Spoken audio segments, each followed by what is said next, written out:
உயிராக பார்த்துக்குவேன், நல்லா பார்த்துக்குவேன். எப்படியும் கடவுள் புண்ணியத்தில் குழந்தை கிடச்சிச்சு, நல்லபடியாக பிறக்கணும்ப்பா. நாங்களும் ரொம்ப நல்லா சிறந்த முறையில் நல்லா பார்த்துக்குவோம். பேரனாக இருந்தாலும் பேத்தியாக இருந்தாலும் எங்களுக்கு ரொம்ப சந்தோஷம்.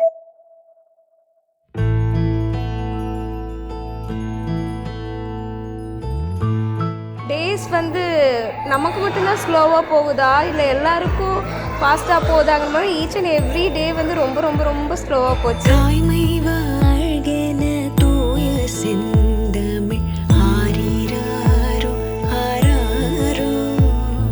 காலையில் நேரத்துலேருந்து சாமி கோயிலுக்கு போயிடுவேன். போய் விநாயகர் தண்ணி ஊற்றிட்டு ஒரு குட் நியூஸ் வராதா அப்படின்னு நினச்சிட்டே இருப்பாங்க. மனத்துக்குள்ள நினைக்காத நேரம் இருக்காது, ஒரு நிமிஷம் கூட நினைக்காத நேரம் இருக்காது, நினச்சிட்டே இருப்பாங்க. அப்புறம் சொன்ன உடனே எனக்கு சந்தோஷம் தாங்க முடியல. இப்படி ஒரு சந்தோஷம்.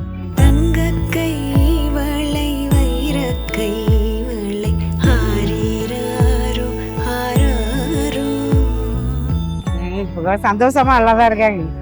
உள்ள ஃபர்ஸ்ட் தான் ரொம்ப கஷ்டப்பட்டு ரொம்ப இதாகி வாந்தி ஆகிட்டு ஹாஸ்பிட்டல் அட்மிட் ஆகி ரொம்ப கஷ்டப்பட்டு வேண்டானே வெறுத்து போய் திருப்பி எப்படியே நல்லா ஆகி இப்போதான் கொஞ்சம் சந்தோஷமா இருக்கிறாங்க. இந்த விஷயம் வந்து தம்பி சொன்னாங்க. ரொம்ப ரொம்ப எங்களுக்கு இந்த நிகழ்ச்சி பார்க்க ரொம்ப இனிமையாக ரொம்ப சந்தோஷமா இருந்தது.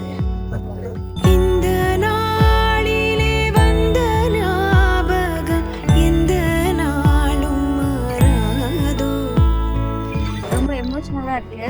ஏன்னா வந்துட்டு எனக்கு எங்கள் அக்காவுக்கு 6 years டிஃப்ரெண்ட்டு. ஸோ வந்துட்டு ரொம்ப சின்ன வயசில் ரொம்ப க்ளோஸ் அந்த மாதிரிலாம் எதுவுமே கிடையாது.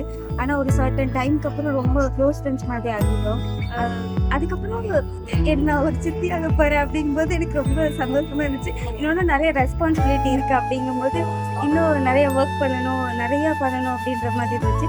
நம்ம நெய்பர்ஸோடது இல்லை ரிலேட்டிவோட அக்கா பொண்ணுங்களை பையன் அப்படிலாம் பார்க்கும்போது நம்மளுக்கு வந்துட்டு ஆசையாக இருக்கும், எங்கள் அக்காவுக்கு ஒரு பையனை பொண்ணு வரக்கூடாதா, அவங்களுக்கு வந்து ட்ரெஸ் அப் பண்ணுறது, அவரை மேக்கப் போட்டு விடுறது, இந்த மாதிரி பண்ணுறதுலாம் வந்துட்டு நிறைய பார்த்துருக்கேன். அப்போ எனக்கும் நிறைய ட்ரீம்ஸ்லாம் இருந்துச்சு.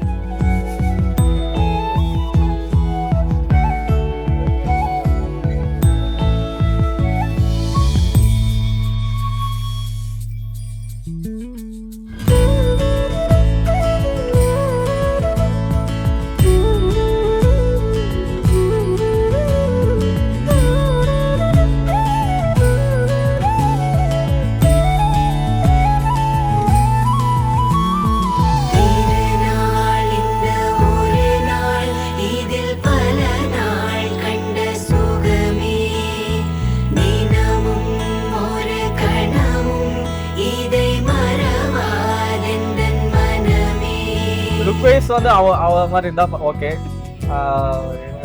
மியூசிக்கல் டேஸ்ட், கொஞ்சம் காமெடி சென்ஸ் அதெல்லாம் வந்து நம்ம சைடு கண்டிப்பா இருக்கு. கண்டிப்பா விண்டேஜ் வைப்ஸோட கண்டிப்பா இருக்கணும்னு சொல்லிட்டு நான் வந்து ரொம்ப எக்ஸ்பெக்ட் பண்றேன். அதுக்காக ஒரு ஸ்கூட்டர் ரெடி பண்ணிருக்கேன், விண்டேஜ் ஸ்கூட்டர் ரெடி பண்ணிருக்கேன், மினி விண்டேஜ் ஸ்கூட்டர். அவளுக்கு வந்து டிராயிங் ரொம்ப இன்ட்ரெஸ்ட், எனக்கு வந்து மியூசிக் ரொம்ப இன்ட்ரெஸ்ட். ஸோ அதில் ஏதாவது வரணும், இசை ஓவியமா வருமான்னு சொல்லிட்டு நாங்கள் எதிர்பார்த்துருக்கோம். சீக்கிரம் இந்த ஜேர்னி முடிஞ்சிரும் அப்படின்னு ஒரு பயமா இருக்கு.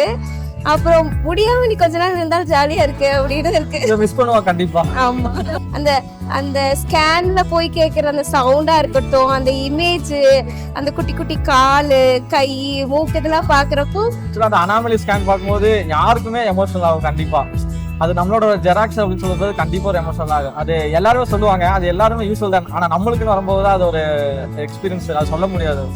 இது இன்ஸ்டால ஒரு பார்த்துருக்கோம், ஒரு குழந்தைக்கு ஒரு பெஸ்ட் மெமரிஸ் கொடுக்கணும்னா ஒரு ஜிமெயில் ஐடி ஆக்டிவேட் பண்ணி அதில் இப்போ இருந்தே நம்ம என்னென்ன இது பண்ணுறோமோ அது 20 years ஆகும்போது எல்லாமே சேர்த்து வச்சு நம்ம இப்படி இருந்தோமா, நம்ம அம்மா அப்பா இப்படி இருந்தாங்களா அப்படிங்கிற ஒரு மொமெண்ட்ஸ் நல்லா இருக்கும். அது நாங்கள் அதனால தான் இந்த வீடியோஸ் எல்லாமே ரெக்கார்ட் பண்ணோம். அது 20 years பார்க்கும்போது இன்னும் டெக்னாலஜி வைஸ் பார்க்கும்போது அப்படி இருந்துச்சா அந்த மாதிரி ஒரு இது தோணுது. இப்படி எல்லாம் பண்ணாங்களா, நாம இப்படி எல்லாம் இது பண்ணாங்களா.